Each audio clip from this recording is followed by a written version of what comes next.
Okay. Welcome everyone for the next edition of Dun Bradstreet CFO Club. We are very privileged to have with us Mr. Krishnan from Cigniti Technologies Limited. Mr. Krishnan, very much welcome in our session today. Thank you for accepting. Yeah.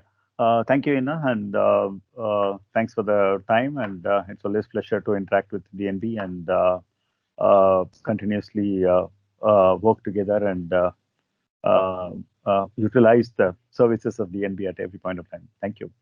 Thank you so much.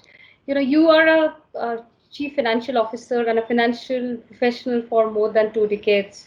So I wanted to understand from you, Mr. Krishnan, how have you seen that the profession has, developed in the last 2 decades? I mean, what are the causes that in your personal experience that you have seen?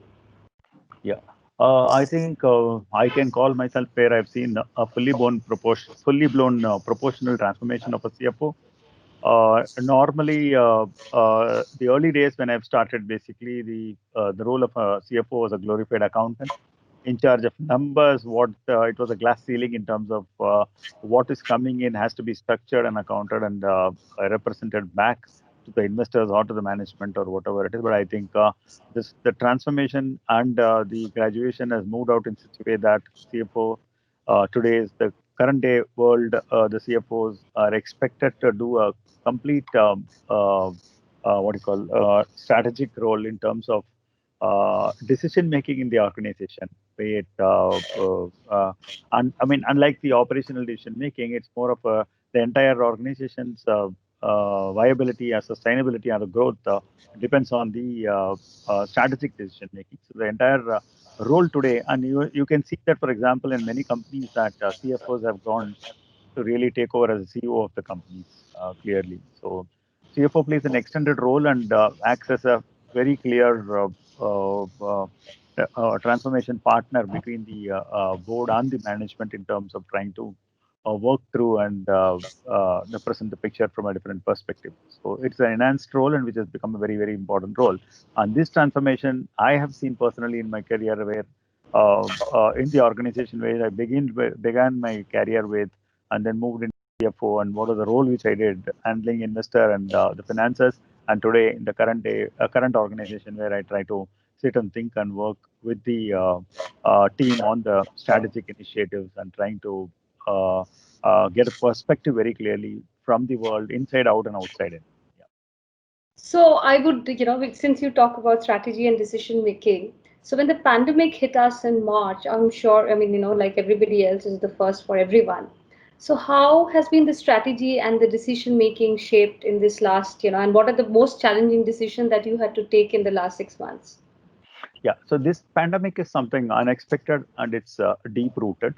And if you look through this pandemic, it has hit the human capital, which is the lives and which is highly critical one. So the role of the CFO especially has become more extensive, I would put it very clearly, because it is in two folds. One, as we preserve, probably we is the right word, is that preserve the capital of the company at every point of time. Probably we look at the balance sheet and we try to protect the capital or deploy the capital to get the best returns, be it in the business, be it in treasury or whatever it is. I think it has become equally important for the CFOs to sit on the strategy to protect the human capital, which is what is very important for any industry. Be it service industry, it's on the higher side.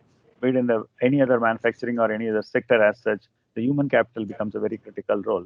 So, saving or probably trying to salvage the human capital becomes an extended role. And what is priority is that the health and lives of the people very clearly.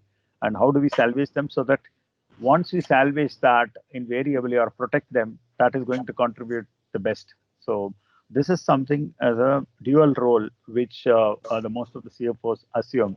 So when the pandemic hit, in terms of the strategy to answer your question, is that very clearly is that what are the steps which you take to give the assurance to the to your human capital, saying that you're safe and we are here to protect you and we will take care of the well-being. And what is the best is basically is to the challenging being is that continue to provide salaries, continue to extract the work from home very clearly with any other means clearly. while we do this, we need to also understand the customer sensitivities and see that how do we balance the bridge between these two. So this has been a strategy very clearly thinking in terms of what we have to do. So if you would like to uh, allow me to step down the procedure, we just went into the steps in terms of understanding what could be the impact where nobody could really guess and assess in terms of assessing and take a most conservative approach as to what could be the revenue numbers which can come through or span up or what could be the numbers which could be impacted. Work out a strategy in such a way while assuring the employees as to what needs to be done in terms of protecting them by way of introducing the right kind of insurance policy, safety measures, and trying to shift the comfort of office at home while providing that. Also, trying to balance with the client as to what needs to be done. While we did that, ultimately, I think it is important that the shareholders and investor interest has to be really protected with. So, to balance this, what is the cost optimization we can do and cost reduction we could do without affecting the sentiments, making more and more of town hall meetings, trying to explain the employees as to whether it is a pay cut or whether it is going to be a deferral of their appraisals, and then going back to the customers and offering them some freebies and discounts so that you retain the customers. So these are the strategies and steps. We put about 5 point steps, and then we were able to successfully navigate because we were not able to assess. One, we are not able to assess very clearly what is happening in the pandemic in the initial stages. But I think we are now in a fairly comfortable stage very clearly, and we have bounced back. And I think most of the people have bounced back. And I would call it very clearly, especially in the IT sector, we are in a very comfortable stage where the working from home has worked, and more digital transformation is sought after by the clients. And then, fortunately, we could see traction in a much positive way. That's so good to hear. And we are seeing that the IT industries, IT and medicines, medical, Absolutely, those are absolutely. two sectors they're doing so good. So do you see that, because you have clients across the world, do you see any difference in terms of the attitude, in terms of thinking that they're asking for vis-a-vis the pandemic has hit in that country? Do you see a different trend? In the initial reaction, for example, I can make it very clear that the few of the sectors where we are working extensively are travel and hospitality and entertainment sector, which contributed about close to 25%. The initial reactions has been them for them is that uh, to press the red button in terms of stopping, basically. So when we go back and then explain them that yeah, we are willing to stop and accommodate and sail with you invariably, and then we can pass for a month or two. We can take an assessment on a fortnightly basis. I think the customers were rational enough because we were doing a mission critical applications for them. Most of the work services what we are doing, and so we ensured as a ring fencing is that we don't lose a single client in the top 50 clients.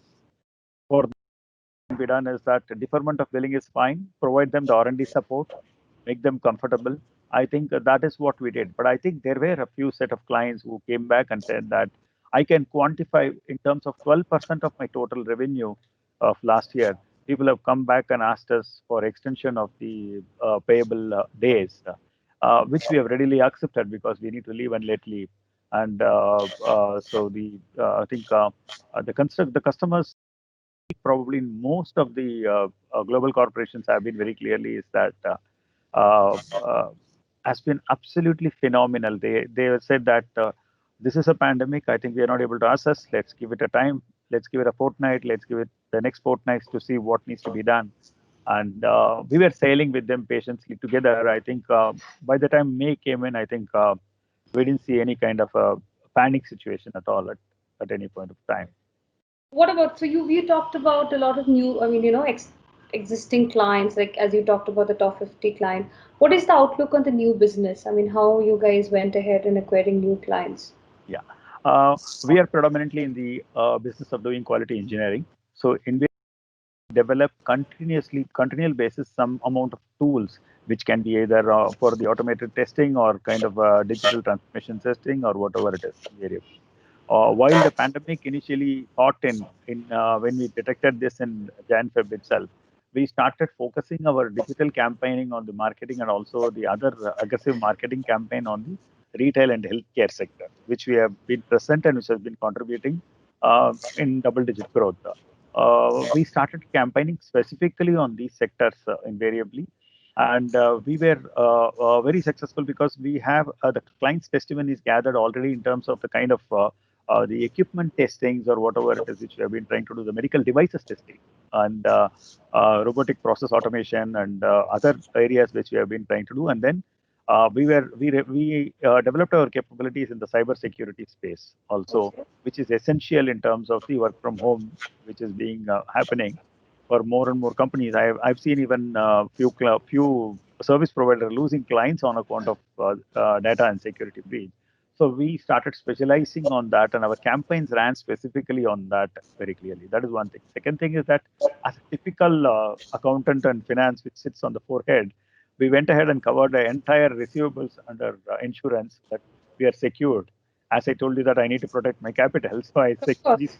we secured our capital while we balanced the people and the money what is available.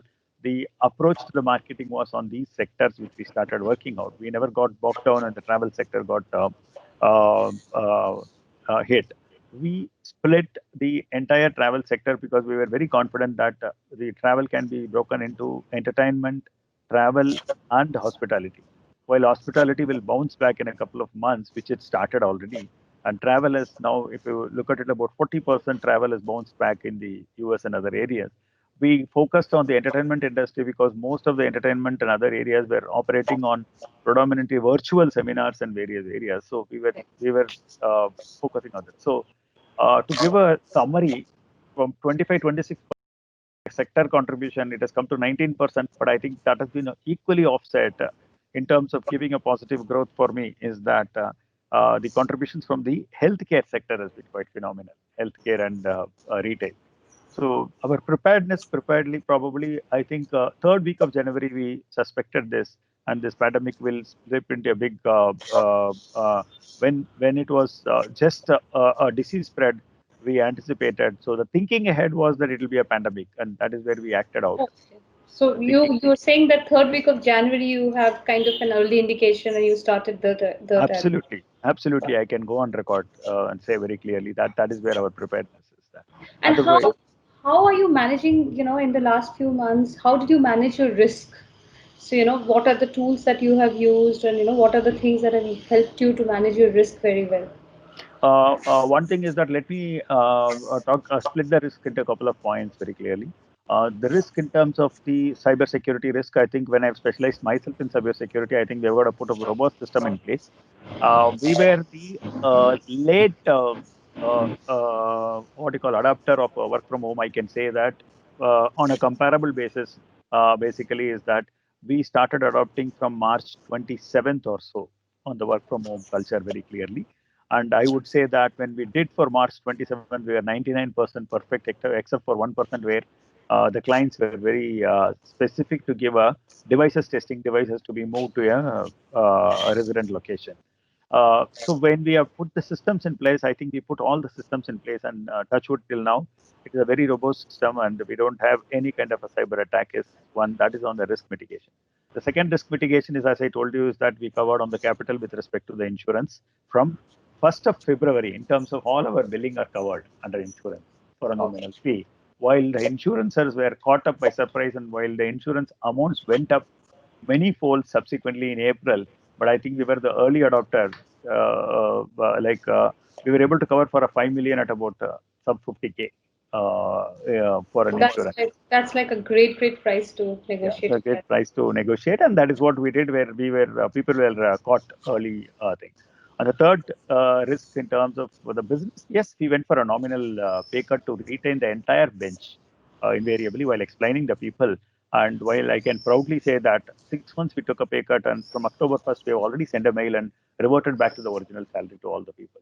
And That's such a good news. That's such a good news. I mean, in the company, I'm sure everybody felt that the company is there with us. So when it's a ab- tough time, we'll be there with them, and and good time absolutely. also you're there, and that's such a great and a So strong message. sometimes to clear the set of mails, it is still taking time for me because people are so overwhelmed in terms of what it is. And the other life risk which we took is that we immediately enrolled them on a specific COVID insurance policy, and we put the HR formed a task team, invariably touching base all the vulnerable people, especially more in terms of people staying as bachelors, trying to get them back to their destination, taking care of them with an extra care and things like that. So that is one thing. The business risk, as when I come into it very clearly, we understood very clearly that the business is here to stay. But I think we need to be very smart enough in terms of getting into the right areas clearly. So the pitching in which we started doing out very clearly is that we started engaging individual consultants who can really open up the connections for us invariably as retainers. So in the last 6 months, probably I would say that we have appointed about five, six retainers very clearly who become the brand ambassador, and also they become a core advisory committee. For example, one is specialized in telecom mobile, one is specialized in retail. So we were able to get, for example, a 5G servicing company, which is what is the reference, and we were able to penetrate into the testing area. Similarly, on the medical devices, so we started appointing this. This could be a nominal cost, but I think that's the kind of a business risk basically which we can really mitigate in terms of getting it. While internally we have developed our capabilities and we put a task force of trying to put together as to this pandemic, how do we really, this pandemic has given a food for thought clearly is that in the next 5 years, what is the vision which the company will have, leaving 2021 as a base, what it is from 2021 to 24, 25, where the company will go ahead.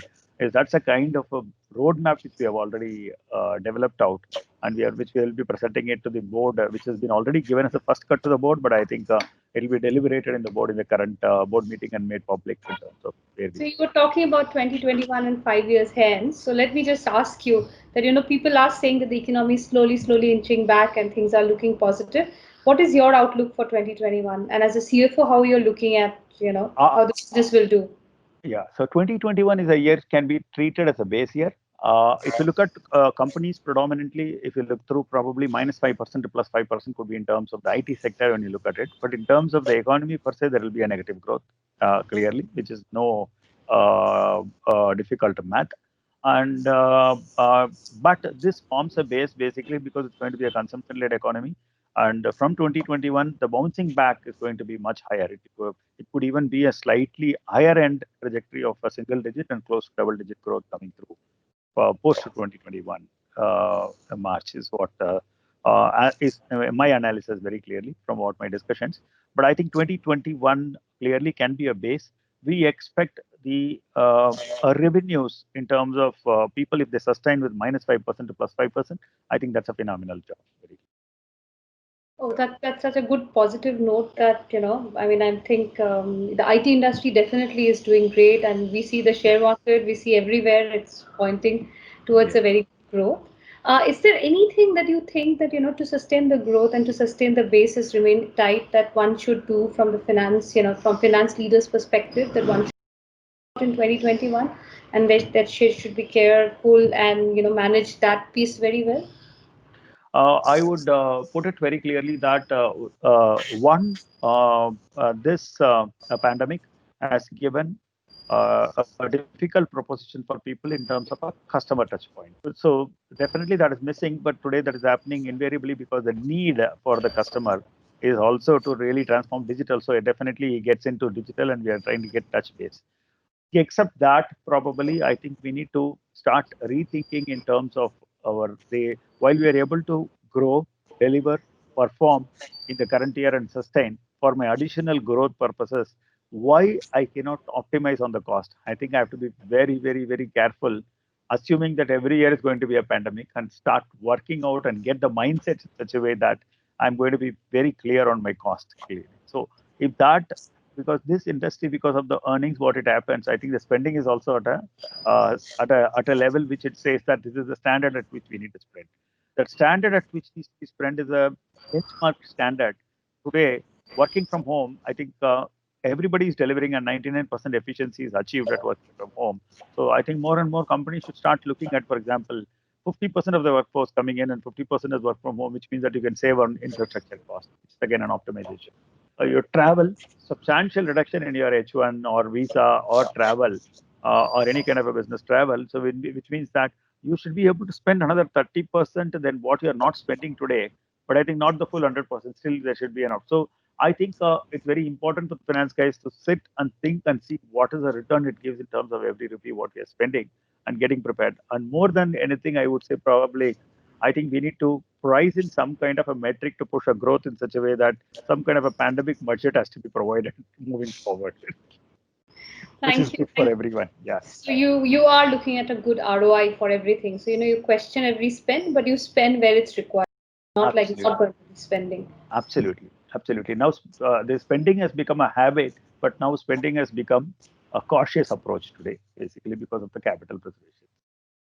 That's Thank you what. so much, Mr. Krishnan. It was really great to interact with you. I'm sure our viewers will learn a lot, from your experience of how nicely and effectively you handle this pandemic. All the best to you. Thank you once again. Yeah, thank you, thank you. Pleasure talking to you and interacting. Thank you so much. Bye. Have a safe stay. Bye Thank you. bye.